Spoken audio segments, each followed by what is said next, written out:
GALP.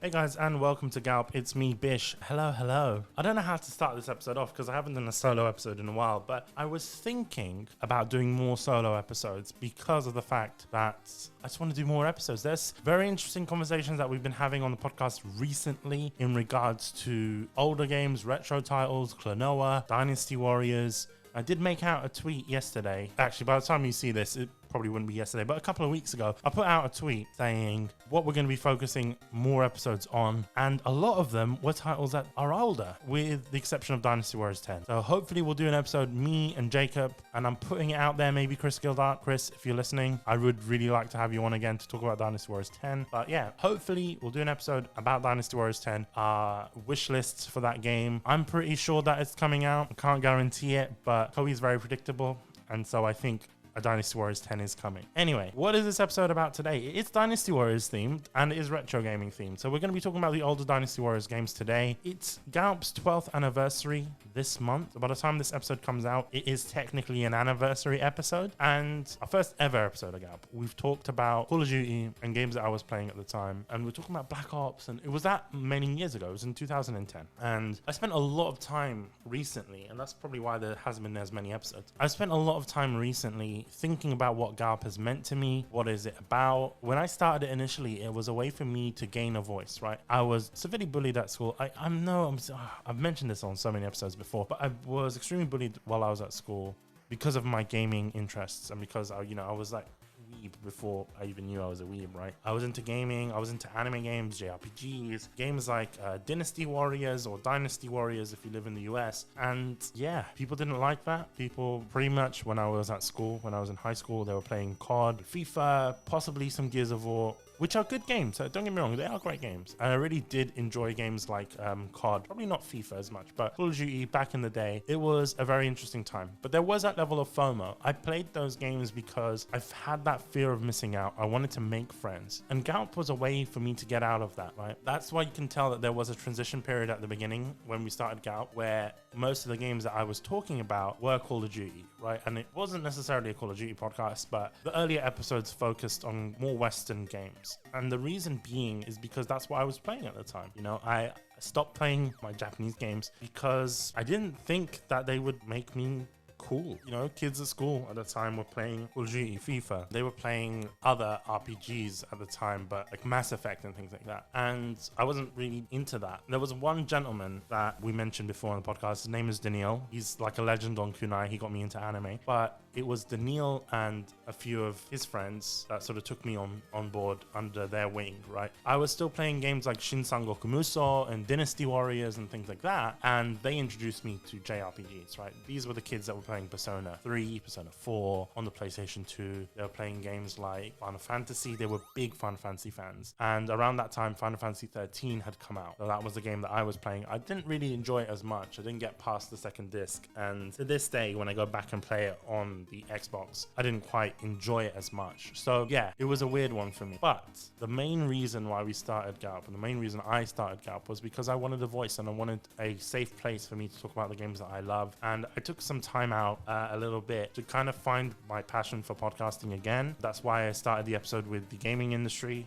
people, with Melissa Larson and with Nathan Mills as our first guests, because these were people that I've met in the industry and they were the parts that I loved about doing the podcast, meeting these awesome people and interacting with people who have the same interests. right? They work in the gaming industry, but a lot of them have the same interests as you and they love the same games as you and they watch anime. So I felt really comfortable talking with them. And you can tell that within the episodes, especially the one with Nathan and Melissa. So those were really good episodes. As I was doing that as well, I stopped playing modern games. I was a bit sick and tired because we had a lot of games to review at the time. We were given a lot of games to review and we're in the process of reviewing them. But I was playing Klonoa. Klonoa is a game that I've never played before. And we'll talk about that in an episode with Jacob because that was a game that he played played during his childhood. But I felt a sense of nostalgia. I felt a sense that, okay, this is a game series that I've never played before, but I felt very warm, very comfortable while playing it. So I kind of delved that in a little bit deeper, and I thought, okay, I'm going to go in and explore more retro games. I wanted to play the games of my youth. And in fact, the reason why I bought an Xbox Series X is because I wanted to relive those games of my youth. And you might be thinking,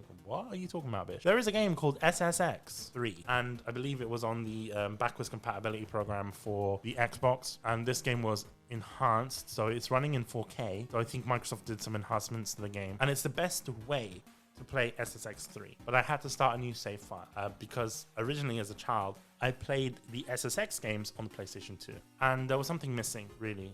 For me personally, I missed my old save file. I missed looking back at what I had in terms of snowboards, in terms of tricks, in terms of character customization options. And I look back at them. I booted up my PS2 for the first time in ages. I bought some new composite cables. I had to swap TVs around in my house because most of the televisions don't have analog inputs. It's mostly digital inputs, HDMI, things like that, and that's it. Because they're 4K televisions, and I don't have a CRT anymore. So I have 4K TV, but it still has those inputs, and it was in the living room. So I had to move my TV. I had to swap my TV in my room to the TV in the living room, and it was a bit of a mess, but we ended up getting there. That one had composite and component cables. So I plugged in my PS2 for the first time the last time I plugged in my PS2 was during the pandemic, and then it broke down. So I had actually went in and I bought a new PS2 from eBay. Obviously it's a used PS2, but I fixed it up a little bit. I cleaned it up a little bit. I've opened it up. Was thinking about doing certain mods to the PS2, like a silent fan mod. But the problem with those mods is that they're so difficult to find in the UK. If you live in the US, you can buy them off Amazon. In the UK, you just have to go and search them on eBay and find like some sketchy guy that will sell it to you, or find someone that is shipping it from the US. A lot of the time, it's not the ideal scenario. But yeah, so I fixed up that PS2 and I started playing. And I started looking through my old discs, right? Games that are obscure, that if I told people that I've played, people would be like, what? I've never played that before. Was that even released on the PS2? A game like Super Dragon Ball Z. I remember that game because it only had a Japanese dub. It didn't have an English dub. And I was used to playing my Dragon Ball Z games on the PlayStation 2 with the English dub, the Funimation dub, right? But that game, when you opened it for the first time, was like Super Dragon Ball Z. That's how I remembered it. It was an arcade game. It was a game that was ported from an arcade, which I thought was really cool. And it was like one of my favorite Dragon Ball Z games, but no one remembers that game. It's so obscure. But the point is, I went back and I played older games. I wanted to see whether or not they were just as good as I remembered it, because I kept on hyping up Dynasty Warriors 2, Dynasty Warriors 3, 4, 5, 6, etc. Well, maybe not 6, but from Dynasty Warriors 2 to Dynasty Warriors 5, I would say those were my favorite games. And a lot of people were like, oh, I don't really want to play them. Graphics are shit. Gameplay is shit. This and that and the other. But I went back and I played Dynasty Warriors 2 for the first time. It's incredibly difficult, as you guys know. And it made me think, wow, I was much more of an experienced gamer, much more of a skilled gamer back then, as I am now. It made me rethink a lot of things. But that challenge was there. And that was something that was missing from future Dynasty Warriors games. Sorry, I'm dipping between different pronunciations, saying Dynasty Warriors and I'm saying Dynasty Warriors. The reason why I'm saying Dynasty Warriors is because for the adverts, you get adverts in-game for other Dynasty Warriors games. I think Dynasty Warriors 4 had this, Kesen had this, promoting Dynasty Warriors 4 Extreme Legends, that kind of stuff. So they would always say, Dynasty Warriors 4. That's how they would say it in those adverts. There's an example of one of the adverts on my YouTube channel for Samurai Warriors. Samurai Warriors Extreme Legends out now. That's what, those adverts were. And they were promoting it as Dynasty Warriors, but obviously the British pronunciation is Dynasty Warriors. So please forgive me if I dip between Dynasty and Dynasty. I know I'm going on a little bit of a tangent, but I've been playing those games. I've been playing Dynasty Warriors 2. I've been playing Dynasty Warriors 3, which was a game I'd never played as a child. And I was like, damn, this game is really, really good. And I'm playing it on a 4K television. I'm not even using an HDMI thing. You really don't need it. If you've got composite cables or component cables, you don't really need an HDMI port. Genuinely, it doesn't give you that much of a difference, in all fairness. I wasn't even using progressive scan mode. It was in 480p anyway. I don't think I was even using widescreen in all fairness. There is like a black border, but it looked good. Genuinely, I didn't really care. The game felt good. It played well, just as I remembered it. It was a lot more difficult. And in all fairness, there were certain things that were not difficult about it. Like I was playing briefly Dynasty Warriors 2 or Dynasty Warriors 2, and I was playing the Yellow Turban mission, which is the first one, as Jianwei. And there's that bit where I think you're fighting Zhang Bao, where you have to go up on this hill and he's pushing the winds. And as a child, I didn't know how to navigate that. I was like, I'm getting pushed back by these winds. And then I realized almost 20 years later that there's like these little divots where you can hide behind and the wind doesn't really get you. So I was like, damn, how did I not know this? I had to ask for, I think one of my cousins. He found it difficult as well. He didn't realize it, but he managed to get it. I think the way he done it was he was just spamming the jump, and that sort of got him over it. But there was things like this, like it was a small thing, but it made such a big impact. And there's things that are missing in, more modern Dynasty Warriors titles that we don't really see. And that's what we're really going to talk about today. I know that was a really long intro. That's like 13 minutes long, but I forgot to thank our sponsors, Crunchyroll and Sugoi Mart. So big shout out to them. Shout out to our sponsors. You'll be hearing an ad break shortly. And after the ads, we're going to be talking a little bit more about this journey that I've been going on in terms of retro gaming, specifically regarding Dynasty Warriors 2, 3, 4, and 5. We'll be back in a moment. Before we get into the ads, just want to shout out our coffee page. If you guys want to support the podcast either monthly or through a one-time donation, we really do appreciate it, because coffee doesn't take a fee, so all of the amount of money that you're going to be donating goes straight to us. So that's really awesome. We do have goals set up on there, like for podcast equipment, for artwork, and things like that. So anything you donate is going to go straight back into making this podcast a better experience, a better show. We will be using it correctly. So I will assure you that. So that is ko-fi.com/GetAlivePodcast. Thank you. And back onto the ads. Now it's a better time than ever to be an anime fan with Crunchyroll, that has the world's largest anime collection. You can watch new episodes 1 hour after they air in Japan, enjoy access to unlimited ad-free anime, read hundreds of chapters across dozens of manga titles, and save with exclusive Crunchyroll store discounts. So if you guys go to crunchyroll.com/kunai, that's crunchyroll.com/kunai for your 14-day free trial of Crunchyroll Premium service. Remember, you guys, we love Crunchyroll. We use them on Kunai. I personally love them. I personally use them all the time.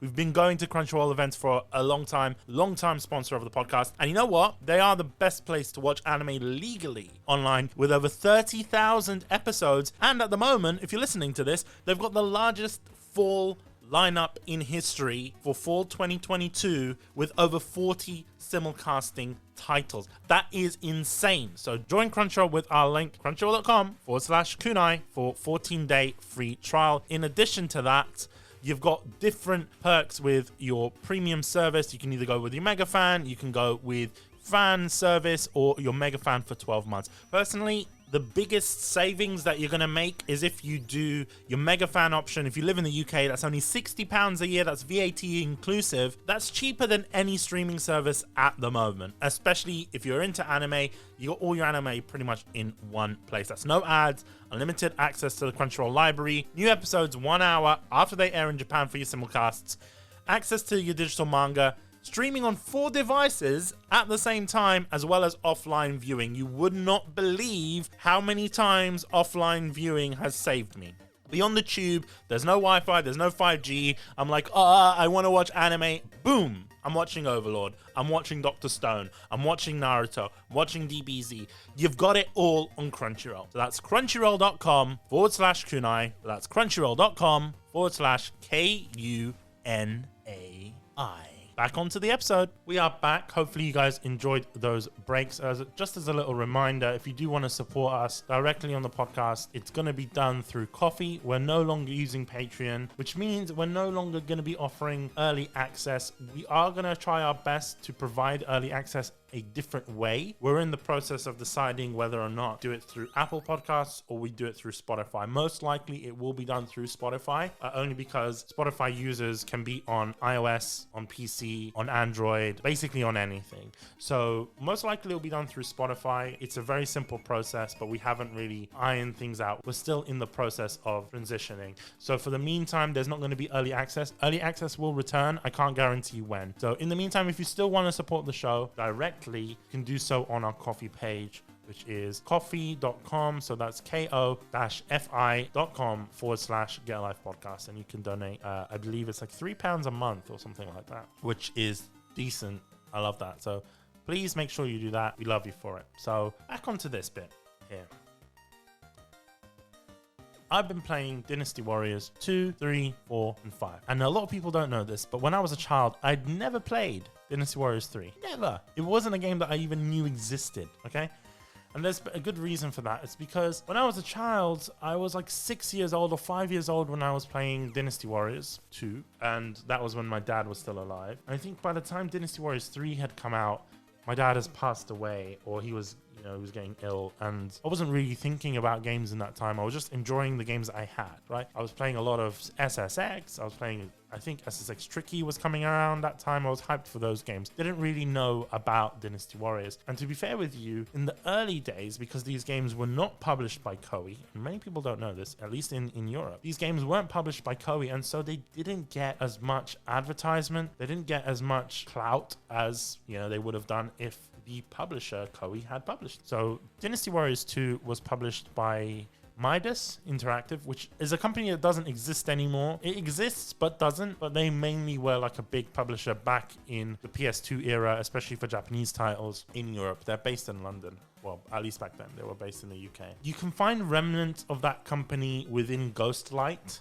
because I believe Ghostlight is part of Midas, and they still do actively publish games. And they were the publisher for Persona 3 Portable back in the day, at least even on the Vita and things like that. They were the publishers for that game, but they don't exist anymore. And it's the same with THQ. A lot of people were like, well, no, THQ still exists, Bish, because of the SpongeBob games and the other games that THQ made after they went into administration and went bankrupt. It was a different company. So THQ Nordic is a completely different company to the original THQ. That will be very important later when we talk about licensing issues and, chances of a Dynasty Warriors remake or remaster or something like that. So we'll leave that to the side for now. When I was playing Dynasty Warriors 2, I felt the sense of nostalgia, and I got straight back into it, and I loved it, and it was so cheesy and was so nice. Cheesy in a good way. This game had the cheesiest voice lines. They were very basic as well. There were like certain things that weren't voiced in those games. There were certain things that were. I remember booting the game up. Boot up screen was so simple, right? It was like 3 boxes, and it was very reminiscent of the PlayStation intro thing. And I know a lot of people would have been introduced to a game like Dynasty Warriors because of Dynasty Warriors 2, because when you bought a PlayStation 2, they were often bundled with Dynasty Warriors 2.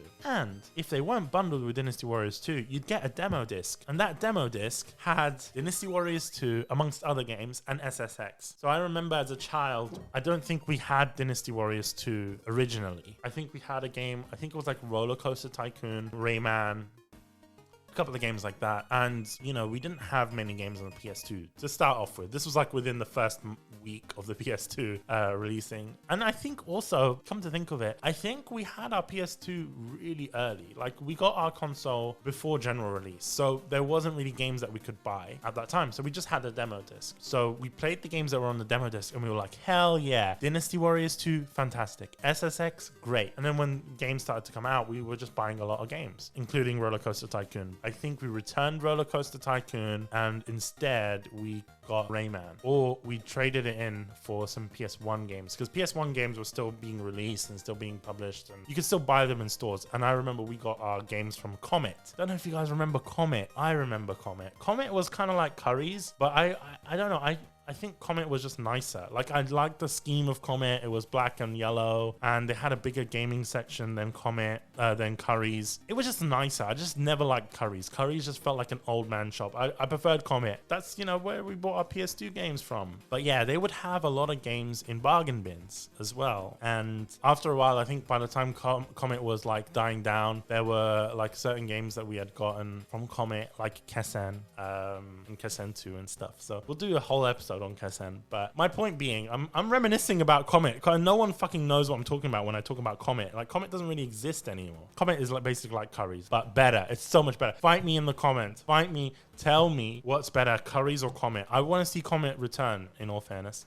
I want to see the high street gaming stores. Well, Comet was an electronic store, but I want to see these high street stores returning. Obviously not in this economy, but there you go. That's besides the point. Next thing you know, I'm going to be going on a rant about Woolworths or British home stores. That's the next thing I'm going to go on a rant about. And you know what? I'm actually quite enjoying this rant. That's like classic GALP. We used to go on rants for hours, talk shit for hours, and it was just great. It was nice. Going back to Dynasty Warriors 2, playing that game and looking at how hard it is. I didn't know as a child that you can go into the options and actually change the difficulty. I don't know why Dynasty Warriors 2 and 3 had this, where if you wanted to change the difficulty, you could do so in the option. And I'd recommend if you're playing Dynasty Warriors 2 or 3 for the first time, then you need to change the difficulty to easy, which is not something that I normally recommend, but the game is incredibly difficult. Bear in mind, the control scheme, especially if you've been playing modern Dynasty Warriors games, you might not be used to the control scheme. Buttons are all the same, layouts are all the same, but there's certain things that aren't there. There's no weapon switching. There is bow and arrows, which were incredibly useful back in the day. Things like horses are a lot slower. There is a lot more enemies on the screen, and enemies can really fuck you up. Like, you know, those privates and lieutenants and sergeants and things like that, and even the majors, those were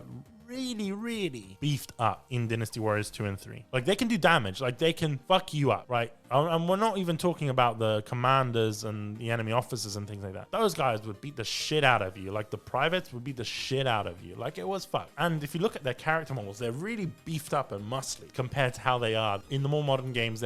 Because they're like enemies not to think about, like, you basically mow them down, basically. But it was a bit more of a challenge. Even on easy mode, it is quite difficult. I kind of compare easy mode in Dynasty Warriors 2 and 3 to your normal mode on more modern Dynasty Warriors, like Dynasty Warriors 8, Dynasty Warriors 9, or 7. It was that difficult, genuinely. And there is a hard mode, and I would never want to play Dynasty Warriors 2 or 3 on hard mode. But I was playing Dynasty Warriors 2, and I'd also realized that depending on which character you pick, your difficulty would vary. So it was a lot easier back then to play as Dianwei because Dianwei had more power, Dianwei had more life in terms of HP, a bigger Muso bar. It was just easier to play the game through as Dianwei or Zushu or even Guan Yu and Jiang Fei. If you really wanted a real challenge, play the game as Zhou Yu, play the game as Lu Shun. Those characters genuinely were incredibly difficult to play as, but they were fantastic characters. A character which in my replay I didn't really think about as much initially was Sun Zhangzhang. And back then as a kid, she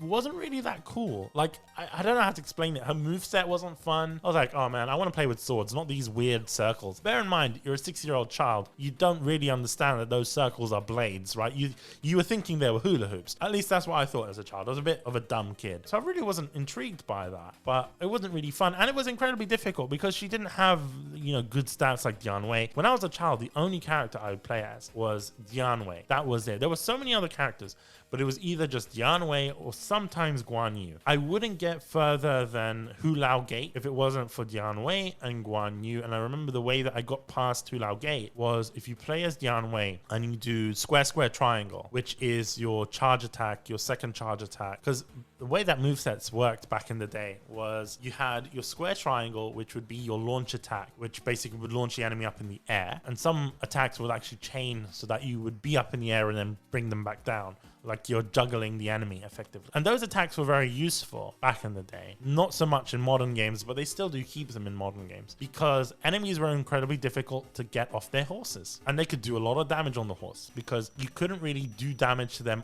on the horse because their hitbox was on the horse. So it wasn't like if you hit the horse, you're doing damage to them. I do know in like more modern Dynasty Warriors games that if they're on a horse, if you attack the horse and the enemy doesn't fall off, you still technically do damage to them. And I think it's an issue with hitboxes. But if they're on the horse, the hitbox is higher, so you can't really attack them. So you have to do that launch attack or do X and square or X and triangle to do a jump charge or jump hit attack. And there was that level of strategy behind it. But the attack that I was talking about was square triangle, which is your second charge attack, which if you remember, it's a very iconic attack for Dianwei, which they kind of stopped doing, I think, after Dynasty Warriors 5, because Dianwei had the ball and chain as his weapon as opposed to his iconic axe. But it's basically square triangle was 2 hit attacks and then he'd throw the axe like a frisbee or a boomerang and it would come back to him. And that was fantastic. And seeing that as a kid, it was so cool. Genuine. I was like, hell yeah, Dianwei, Fucking love him. Such a legend. You do that square, square, triangle attack. If an enemy was guarding, and a lot of enemies back then, the AI, a lot of people were like, well, the AI is a bit shit in those older games. The AI, I would argue, was a lot smarter than today in the sense that there was less complications. They knew just to guard. It would make things a lot more difficult because they'd be guarding all the time. You're like, how the hell am I going to get past this? And obviously when you do the square, square, triangle attack, you throw the axe and it would hit them from behind because the axe is going behind their guard, which for Dian Wei, and not many characters have this, but for Dian Wei was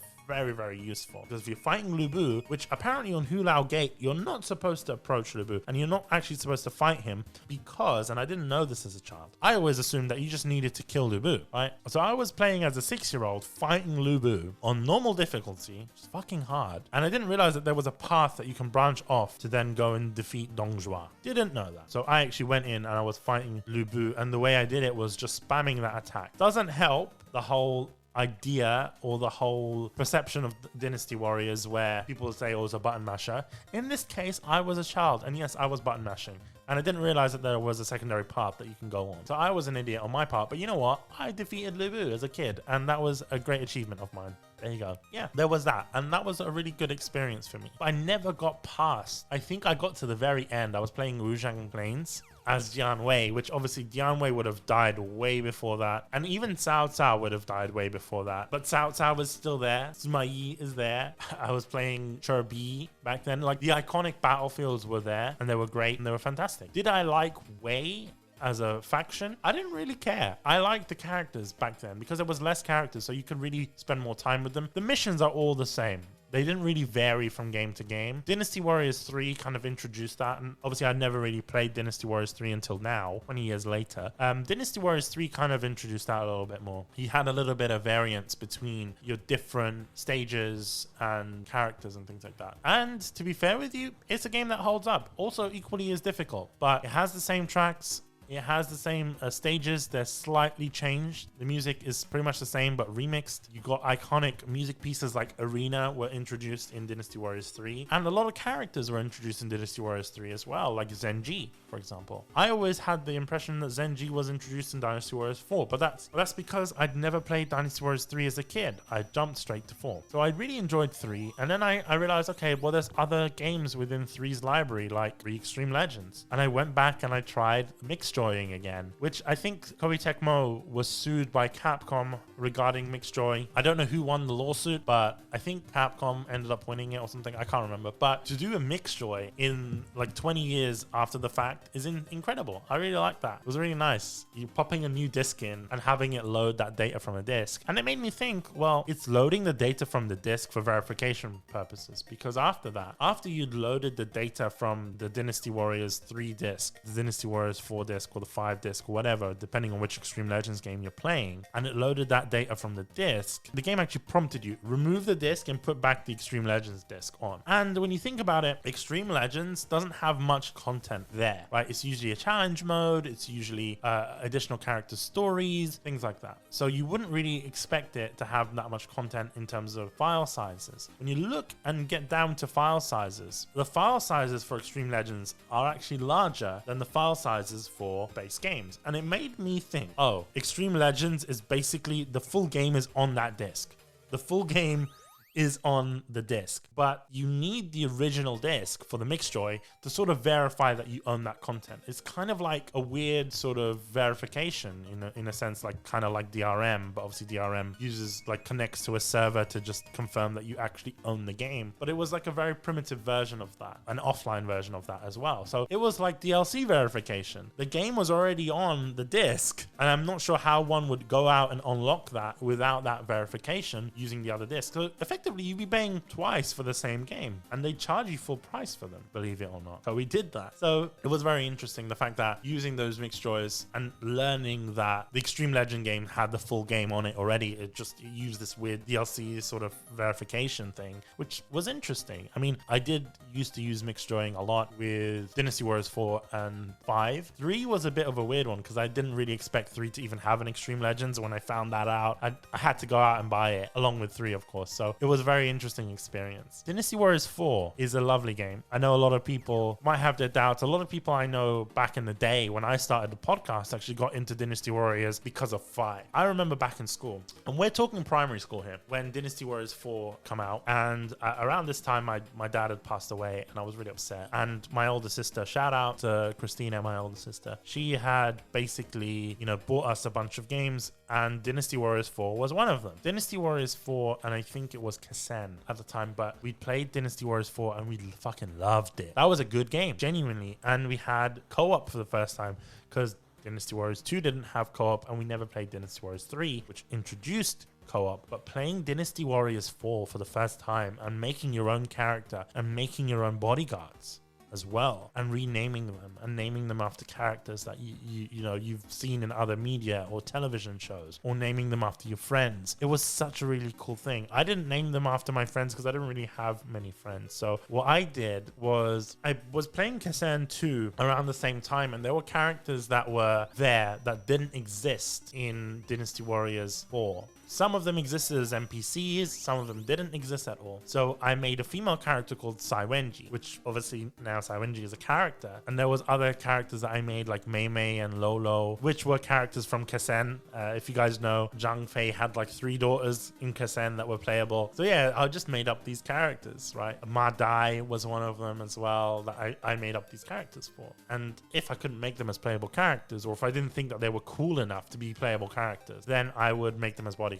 And that's what I did. I thought it was really cool. And the fact that you can grow with your bodyguards and they level up, and as they level up, their appearances change, right? So they start off as like similar looking to like privates, and then they look like sergeants and majors, and then they end up looking like NPC officers, which is fantastic. And you can obviously do that the same with the female bodyguards, but for some reason they leveled up in the same way as the male bodyguards, but they didn't have different appearances as they leveled up. They had the same character model, which was a bit shitty, but yeah, it was a bit unfortunate. I really would have loved to have seen that. But usually I think in the older Koei games, at least, when it came to those female bodyguards and female NPCs, the way that they did them was that there wasn't actual NPCs that were female characters, if that made sense. So any sort of female character in the game was playable. So it's not like they put Zenji as a generic female NPC. And I think it's still the same with Dynasty Warriors now. Any Dynasty Warriors game to this day doesn't have female NPCs. They have female playable characters only, and that's it. The only sort of NPCs that you see is that if, for example, you're fighting Zenji, she'll have female bodyguards, which were exactly the same looking as your female bodyguards for yourself. So that was the only option that they had there. Are we going to see female NPCs in future Dynasty Warriors games? I would like to see that. I think that would be really cool. One thing that I really did enjoy as well was this was a game that had a branching storyline and unlockables, which Dynasty Warriors 2 kind of did and kind of didn't, right? You can unlock new characters, you unlock new stages. There's certain things that you would need to do, and especially back then, we had the internet, but people weren't really talking on forums about how to unlock characters or how to unlock stuff like Way of the Muso and orbs and things like that. No one knew. People just figured it out themselves, or they read it in magazines, like official PlayStation magazine or in Famitsu or whatever. They would read this stuff in magazines. I never knew that. I didn't really read them off on magazines, but we were lucky enough back then to have like really primitive internet, which dial up, and I think really early broadband connections. So we were lucky enough to have that. Not many people did. So we look up on forums, and I think it got to a point where we were using forums like Koei Warriors. I don't know how old Koei Warriors was at that time, but we were using Koei Warriors. And that's a fun fact. Chin, the previous community manager of Koei Tecmo, actually created Koei Warriors. And Chin, if you're listening, I know you're not in the gaming industry anymore, but I'd love to have you on the podcast, not to talk about Koei, but to talk about Koei Warriors and how you started it off, because genuinely that is a very interesting story that not many people know about, and I think more people should know about it. That's your official invitation, Chin. But yeah, Koei Warriors. So we'd look on Koei Warriors and we'd find out, oh wow, okay, this is what we need to do to get this, this, and this. I think more so we were using Koei Warriors around Dynasty Warriors 5, not so much on Dynasty Warriors 4, but we were using Koei Warriors, and we'd get all these sort of how to unlock this character and how to unlock this orb and how to unlock this and this and this. And that was really cool. And oddly enough, my sister, the one that I told you, our older sister, shout out to Tina, she actually done her research on these games, right? She never really used to play them. She had her research on, like, she would do research on these games. She would send us these games, right? She would tell us, you'd like this game. That's why, you know, when Kasen came out, she got us Kasen because she was like, oh, you'd like Kasen. I'm pretty sure you'd like it. It's set in the same sort of time as Shin Sangoku Musou. You'd enjoyed Kasen. And even back then, because she'd buy these magazines, and I didn't know this, she'd buy all these gaming magazines. And I'd asked her, I said, well, I didn't know this as a kid. I was like, why is it called Dynasty Warriors 2? Where's Dynasty Warriors 1? And she was like, well, Dynasty Warriors 1 was a PS1 game and it was a fighting game. So she told us this, so she knew this information. We never owned a PS1, but she told us this information. She did really good investigative journalism. She wasn't a journalist, but she did some really good journalism on that. And she done research, and back then it was really difficult to research these things. And she told me, she was like, yeah, Dynasty Warriors 2 is the first game in the Shin Sangoku Musou series. And that used to confuse me as a kid. I was like, what? How is that the first game? It's got 2 in it. I know how numbers work. And she explained it to us that in Japan it had a different name, Shin Sangoku Musou, which means new Sangoku Musou. Somewhat.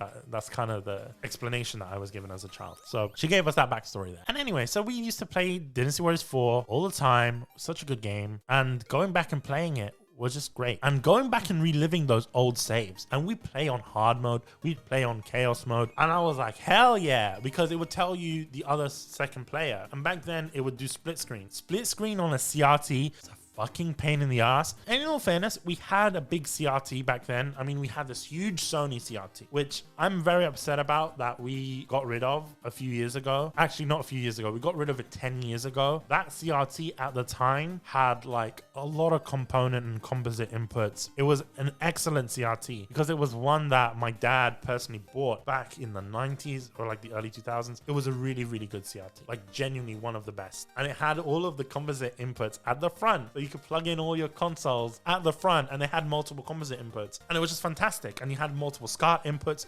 For people that don't know, SCART, I think, was a European standard connector that you could plug in like VCRs and games consoles into. I love SCART. So we got rid of that, and I was upset that we got rid of it because at the same time now I go back to it and I'm like, damn, I should have kept that CRT. It was a huge fucking CRT. It was like, I don't know if it was like, I don't know how big it was, heavy, but I don't know how big it was. I think it was maybe like 20-inch CRT. I think it was bigger than a 20-inch. I think it was like a 30-inch CRT. It was huge. It was genuinely huge because my dad used to have it in his office. It was a huge CRT, and we got rid of it because, well, we were like, well, why do we need this shitty CRT? You know, everything's going digital now, because in the UK, everything switched over to digital, from analog to digital, even television and stuff like that. So people were getting rid of their CRTs, and I think people didn't necessarily realize how decent they were for retro gaming, because these consoles were still not considered as retro, and you were getting consoles at that point that were, you know, PS3, Xbox 360, you know, consoles that were using HDMI as a standard, and devices, whether it was Sky television boxes or satellite dishes, things like that, receivers were also HDMI. So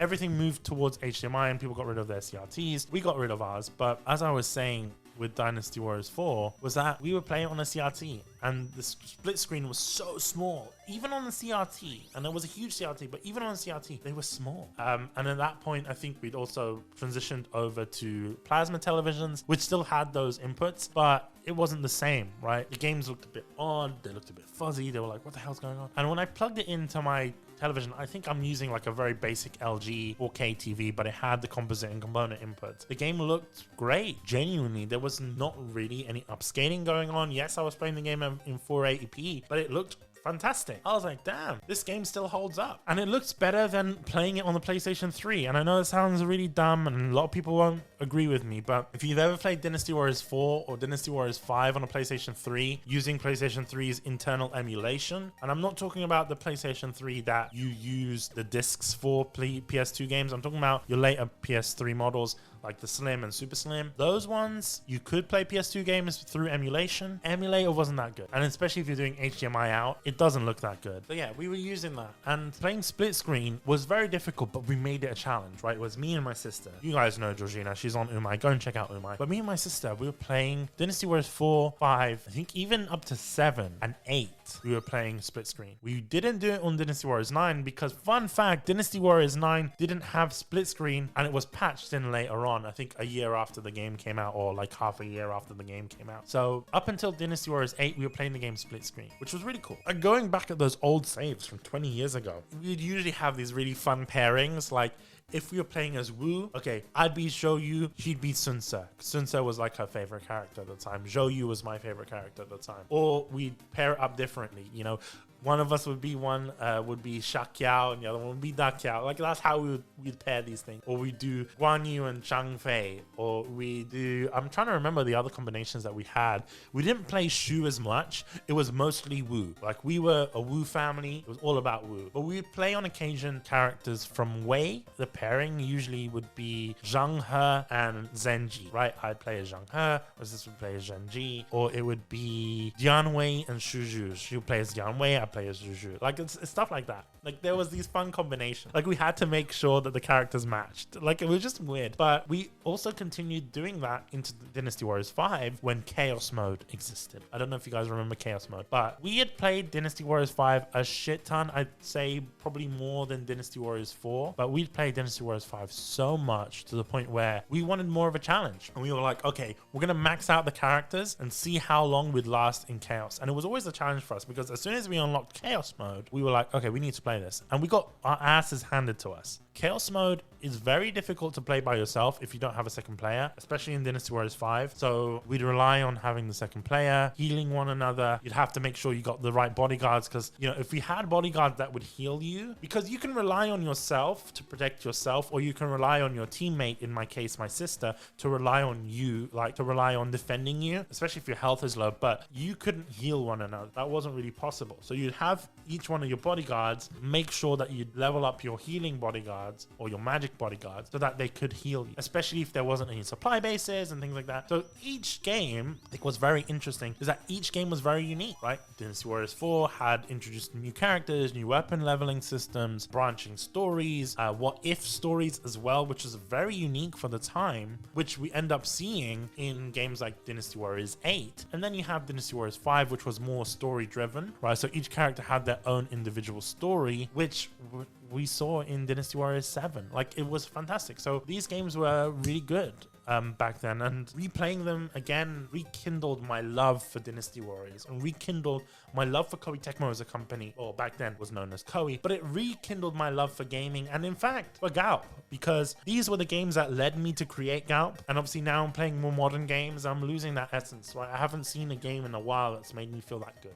In terms of Dynasty Warriors, I was really put off by Dynasty Warriors 9, you guys know that, and the other subsequent Koei offerings after that. Orochi 4, I gave it a good score, but bear in mind, I will admit this, the reason why I gave it a good score was because I was fed up of Dynasty Warriors 9, and I really enjoyed Orochi 4, and I did. And then it gets to a certain point where I go back and I play Orochi 4 and I'm like, this game is mindless drivel. It's mindless. Like it gets to a point where you level up your characters and you put them through this like prestige mode is the only way that I can imagine it. It's like it resets your level back to 0 and then you level up again to 99 and then you do it again and again and again and again until the character is so powerful that even if you play on Nightmare mode, I think Nightmare was introduced in Dynasty Warriors 6 or 7, but Nightmare mode was the mode beyond Chaos. So you could play the game on that mode and it would be piss easy. Like there's no fun in that. Genuinely, you end up playing as the same characters, Ryu Hayabusa or Natore E or Naomasa E. It's like you end up playing as these characters and it's a bit annoying because you know that you get through the stage quickly. And you could say, well, that's down to the user, but the game makes it incredibly easy to break itself. You know what I mean? Koei added these features in and it's a bit annoying. So there are games like that I do enjoy, and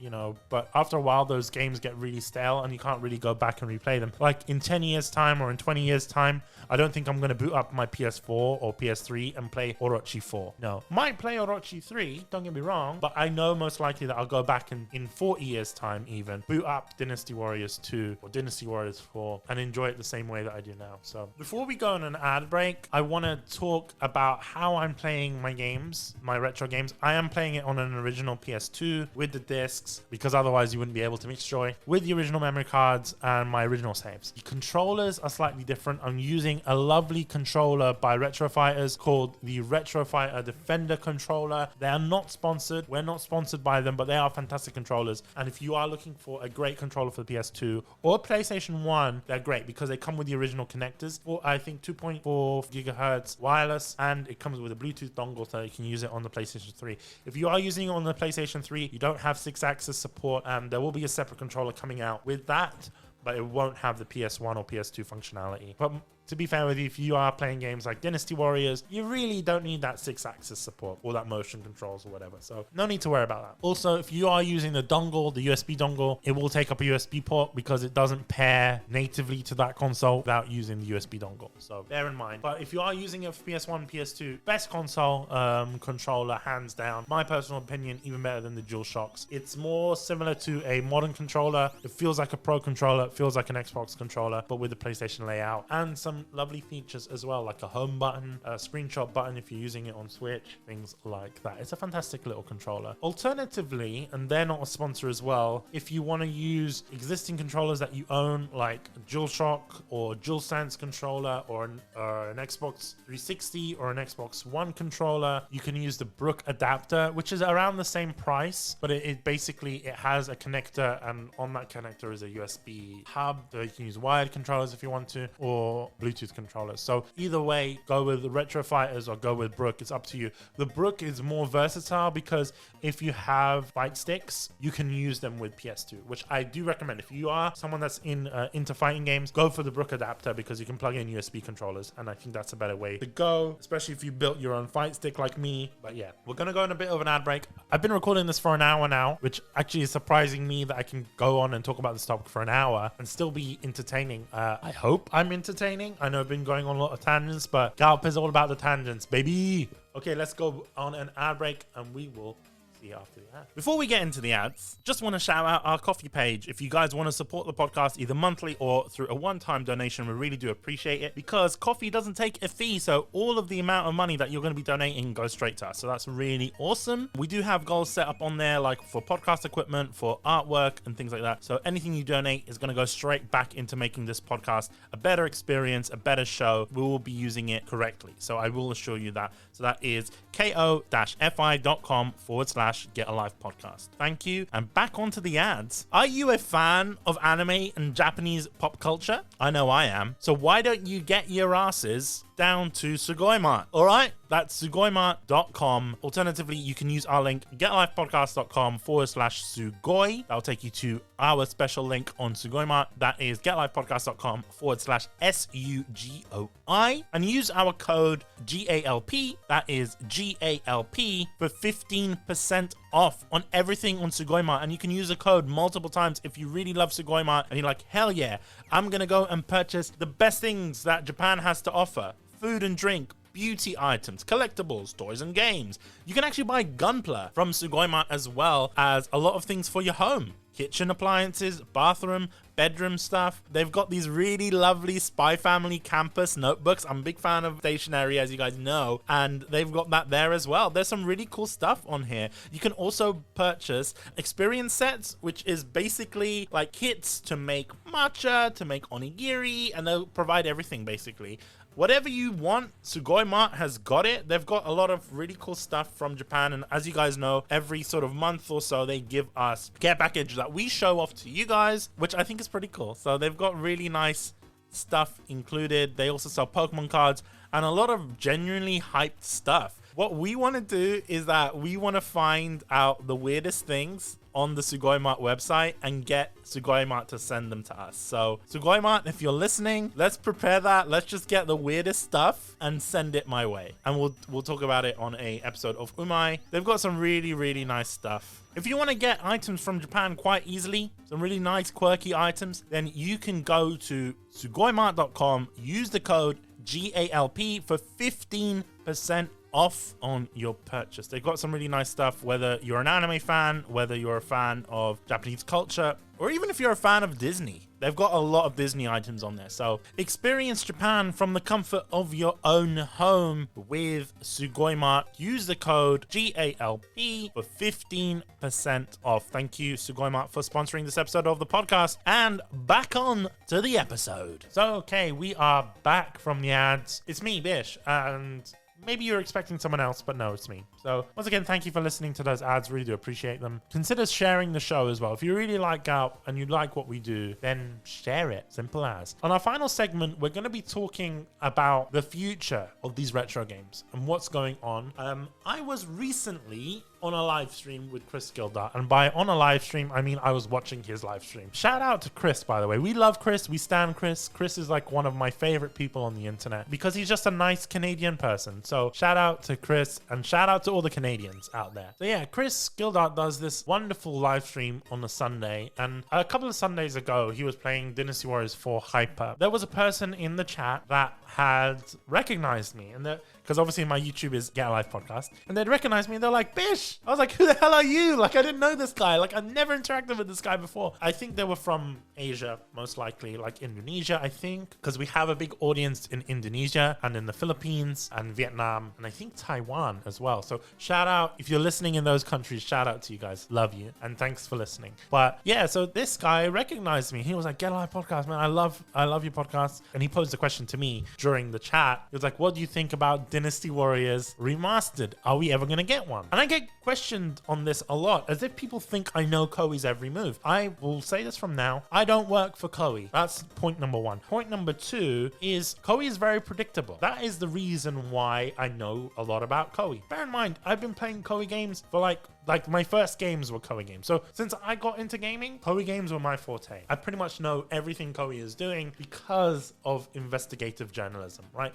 Because I can put pieces together. And I think it's easy enough for all of us to do the same because, once again, Koei is very predictable as a company. So is Koei going to do a Dynasty Warriors remake or remastered or re-release, as in the older game, similar to Sengoku Basara, how they do Sengoku Basara HD collection? Are we going to see something like that? There's always a possibility. I will say that there is always a possibility, but I've lost hope. Every year since Dynasty Warriors 8 until recently, every year around the time of TGS, I'm like, guys, we're going to see it. We're going to see it this year. We're going to see a remastered announcement or remake announcement. The reason being is because around the time of Dynasty Warriors 7, there was DLC where they had remixed original tracks, so original audio, costumes from the older games, as well as stages for the Conquest mode. I don't know if you guys remember Conquest mode, but it was the mode that you had these little tiles that you do missions on, and they had remixed tracks. The tracks and the stages were the same. The story within the stages was slightly different. So you would be playing Hulao Gate from Dynasty Warriors 2 and 3, or you'd be playing Yellow Turbans from Dynasty Warriors 5. Like, you'd play the iconic stages. It wasn't all the stages, but it was the most iconic stages from those games. And it was fantastic. And they were built in the Dynasty Warriors 7 engine. And it just looked great. You're playing them in HD after all this time, and we stopped seeing that. That wasn't something that was introduced in Dynasty Warriors 8, right? Which we could have seen in the Ambition mode in Dynasty Warriors 8, but we didn't. We could have seen it in a DLC, but once again, we didn't, even though Dynasty Warriors 8 is pretty much built off the same engine as Dynasty Warriors 7. That's why a lot of the DLC basically were ported over, and you basically had to buy them again, because the DLC was pretty much the same in terms of costumes and stuff. So I was just asking, genuinely every year, because we saw this and we're like, okay, we'll get this. Koei already have the assets for this. In theory, Koei can make a remastered game or a remade game using new assets, using new character models in those old costumes, using HD character models. Koei has this information there. Koei has this stuff there because they've done it with Empires, right? They make a new game from existing character models. Same with Extreme Legends. They have that and they have the resources. It wouldn't take Koei time to do this because they have all of this. It wouldn't take them that much time. Give it a year tops for them to do that, at least with one game. They could probably do like 5 games. If they really gave a lot of resources to it, we would see it. I was expecting, instead of Dynasty Warriors 9, I was expecting a game for the anniversary of either Omega Force or of Koei Tecmo, or in fact of Dynasty Warriors. So obviously Dynasty Warriors 9 was for the anniversary of Dynasty Warriors, and then Warriors Orochi 4 was the anniversary of Omega Force. So I was expecting that we would get a remastered collection, minimum remastered. And what do I mean by remastered? So I have to define this before we kind of get more into this. But what I mean by a remake is a game that is built from the ground up, often using a new engine. It will have a similar story, but it might not have a similar story in the case of a game like Final Fantasy VII Remake. Sometimes you'll get new characters.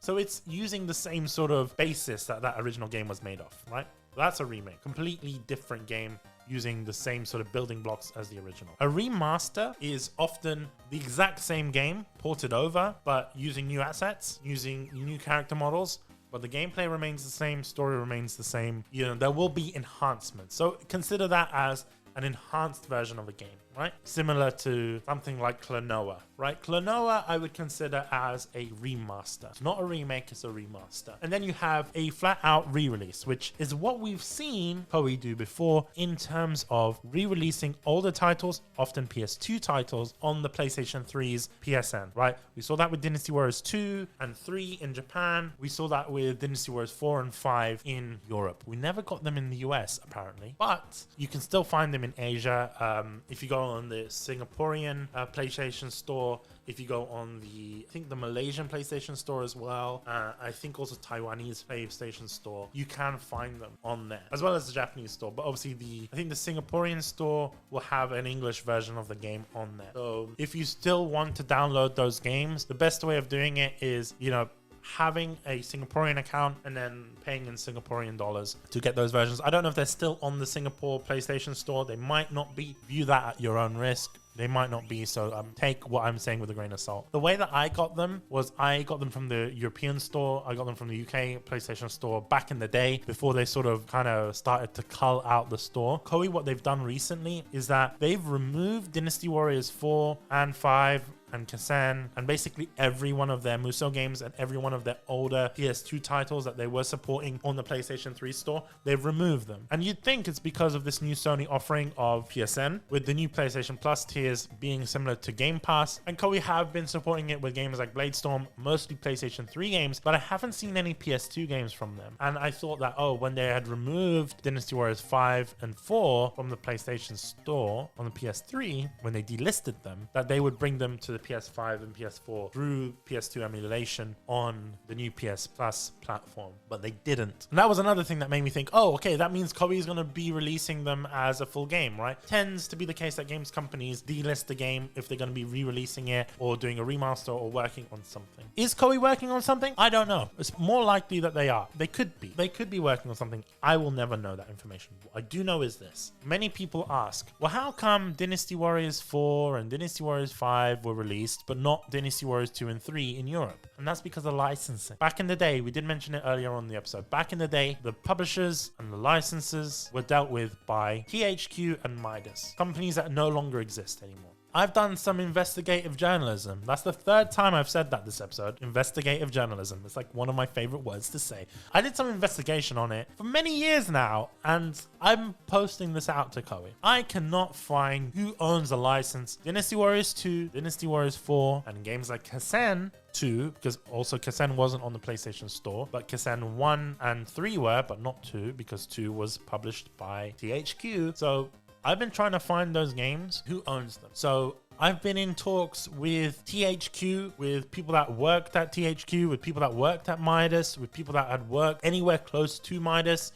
I've been speaking to people at Ghostlight, which is a part of Midas, or was a part of Midas, and they don't know what's going on. Bear in mind with THQ, because THQ exists now as THQ Nordic, they don't really know what had happened with all the licenses and IP that they hold. Some IP they retained, some were auctioned off. So it might be the case that these IP or these licenses for Dynasty Warriors 2 and 3 are owned by an individual as opposed to a company. And if that's the case, that's going to be incredibly difficult for someone to bring them back out into the world. I've spoken to Koei just to confirm confirm that the licenses didn't go back to them, because there are occasions in which after a set number of years, licenses do go back to the original license holder and stuff like that. But I did speak to Koei multiple occasions, and they did confirm every time, at least Koei Europe, that they don't hold the publishing rights for those games anymore. And they were the ones that let me know. They were like, you need to contact THQ, you need to contact Midas to get more information. And I did. They don't know what's going on either, because those companies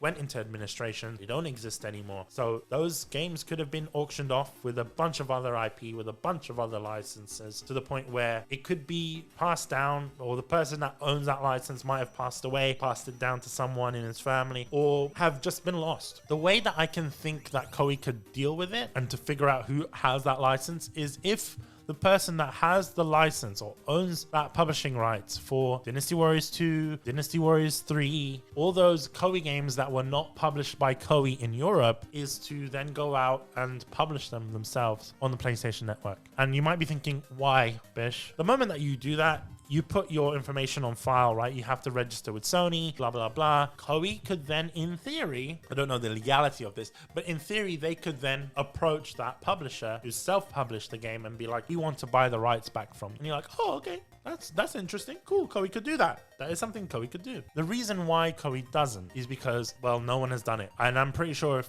someone does it, or the license holder comes up and is like, hey, we'll do that. We'll do that. For me, I've always had this sort of dream in which if I find the license holder, and I'm still searching for that license holder. If I find who the license holder is, I will personally offer them a set amount of money to buy that license. And I don't think it's going to be a license that's going to be worth much. And most likely, if it is, I'll probably reach out to Koei and be like, Koei, I found the guy. You guys can go and reach out to them and do with it what you will if you want to buy the license. Or I could crowdfund it and be like, guys, we need X amount of money to buy this license for Dynasty Warriors 2 and 3. And if we do it, I am going to publish it myself on the PlayStation Network, because then I'd have that publishing right? Or I just give it to Koei on the condition that they make that game and release it along with 4 and 5. That is possible. That's something that I can do. So I'm in the process of finding out who owns those licenses. It's going down a rabbit hole. I've been searching for like 6 years now, and I'm getting closer and closer and closer. But part of me thinks that I want to do like a little documentary on it, but you really need more content for a documentary like that. In all honesty, the way that I'm doing this is I have to think about it in terms of, is it worth my time? And I genuinely think that it is. So I am in the process of finding who the license holder is, and if we do get the license, I will give it back to Koei or work with Koei to then publish it officially. The reason why this is such a big issue is because this is at least one of the reasons why we're not getting a release or a re-release or remaster or even a remake of Dynasty Warriors games, right? Because the way that you do it is that if they went the Sengoku Basara route and did a HD collection, did a Dynasty Warriors HD collection, it means they would have to include the games that weren't HD. So 2, 3, 4, 5, and include them all in one game. So that's 4 games in the collection. Kind of similar to, and then you could do an Extreme Legends collection. You could do whatever you want. If you want to do them separately, like Dynasty Warriors 5 Complete Edition or Dynasty Warriors 4 Complete Edition, which would include the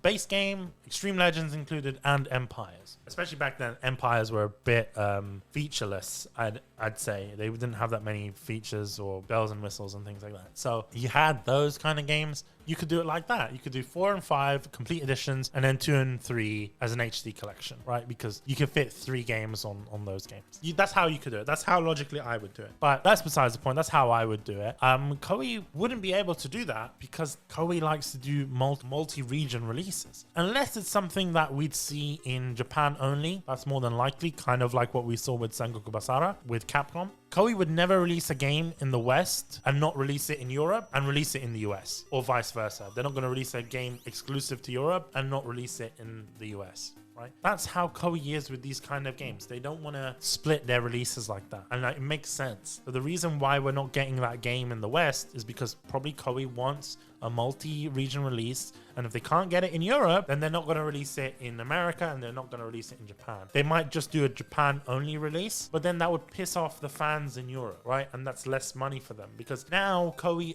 apart from a lot of the Ruby Party titles, everything gets released in the West, regardless. Whether it has English dub or not, all gets released in the West. So that's Koei in that point. So are we going to see it? No. Realistically, we're not going to see a remade version or a remaster or an HD collection anytime anytime soon. There is one other opportunity that makes me think we could see it. But this is a very slim chance, and I doubt Koei's going to do this because it's a lot of work to do. There is a lot of legal loopholes that they'd have to jump through to get this successfully done. But I don't know if you guys remember Attack on Titan. The Attack on Titan games that Koei makes, fantastic game. But in the US, they're known as Attack on Titan, Attack on Titan 2, Attack on Titan 2 Final Battle, all of that. In Europe, because of licensing issues, they're not allowed to call it Attack on Titan. They have to call the game AOT. And if you have a European copy, you look at the spine, if you look at the listings online, or you buy it on Amazon or whatever you buy it from, the game will say AOT 2, right?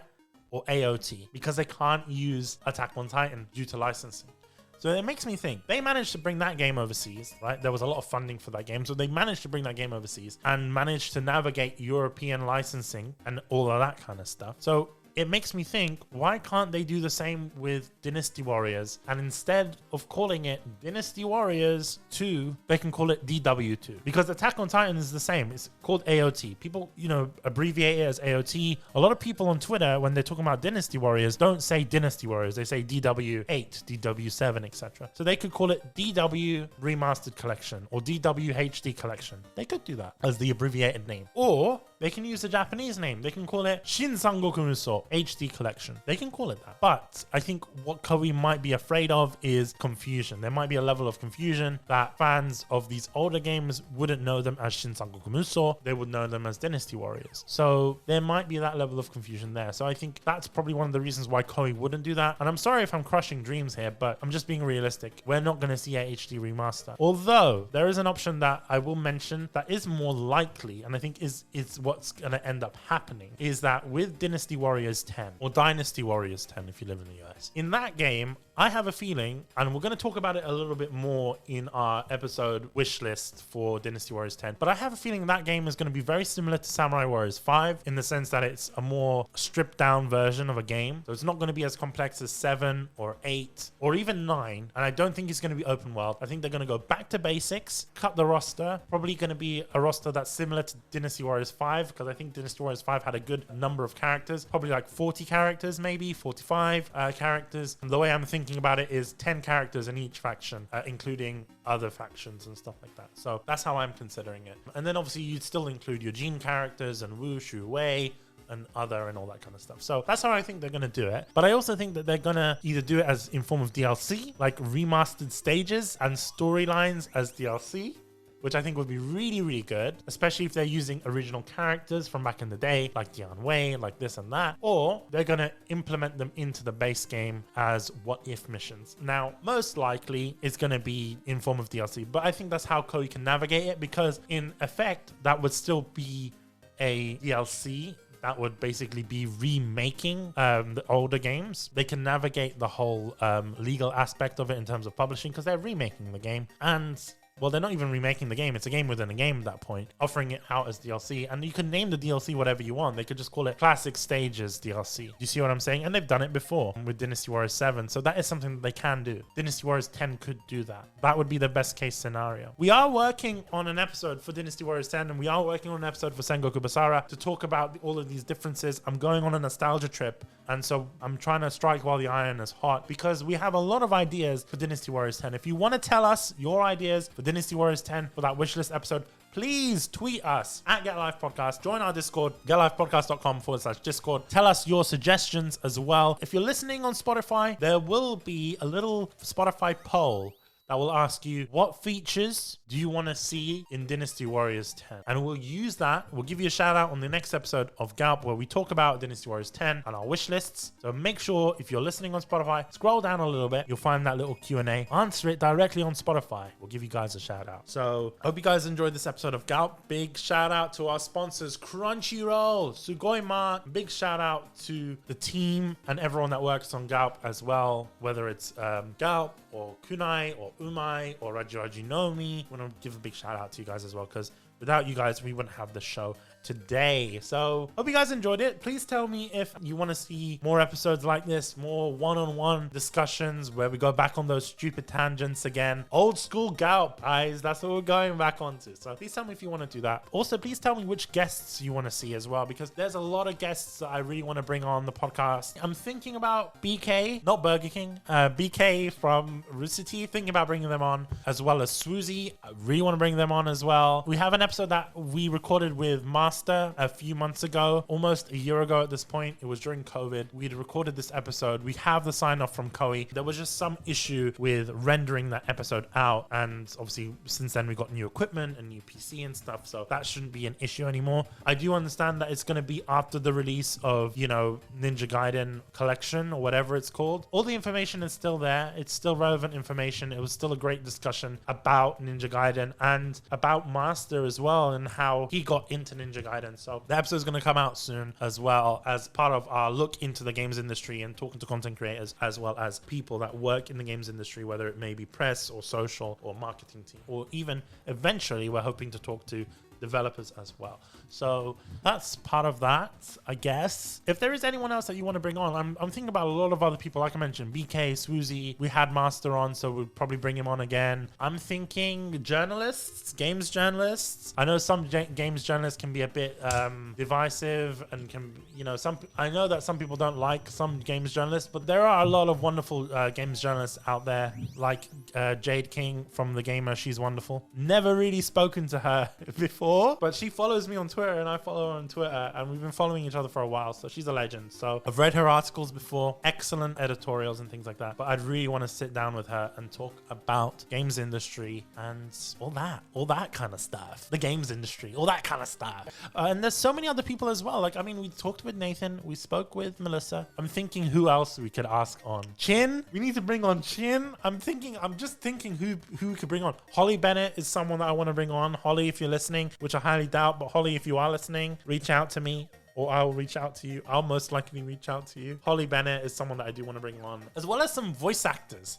Like, for the longest time, I wanted to bring on Yuri Lowenthal, but he was working, when I reached out to him last, he was working on Spider-Man, and he couldn't really tell us what he was working on, but he wasn't taking any interviews. Yuri Lowenthal, would like to bring you on. I'd like to bring on Aaron Fitzgerald again. KG Tang, I think KG is more of an anime voice actor now, so we'll try and get him on Kunai again. We did a short interview with him for our Jujutsu Kaisen episode, which should be good. That should be coming out soon. We did that episode with Jacob. I think it's one of the best Kunai episodes out there, so go and check it out. I'm trying to think what else. Who else could we bring on? Tell us. Tell me who else you want me to bring on, GALP, and I'll try my best. I'll try my best to bring them on. I'm trying to think who else would be really good. There was an interview that I wanted to do with Chris from Toge Productions.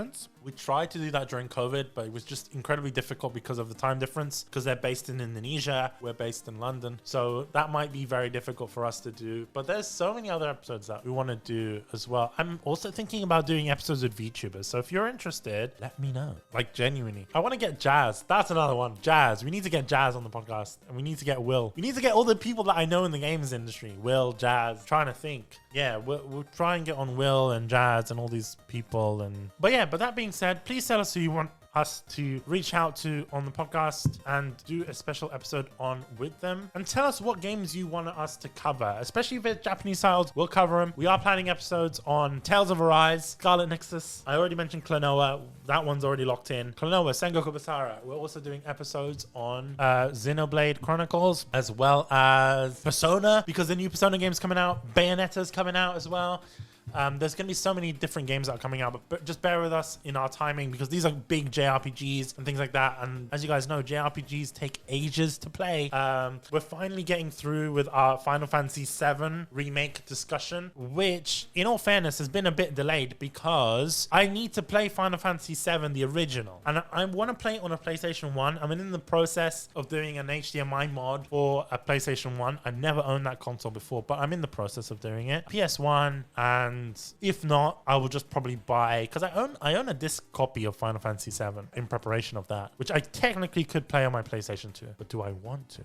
That's the question. I want to play it on the original hardware, to be fair with you. So I could play it on the PS2. I could play it on the PS3 as well.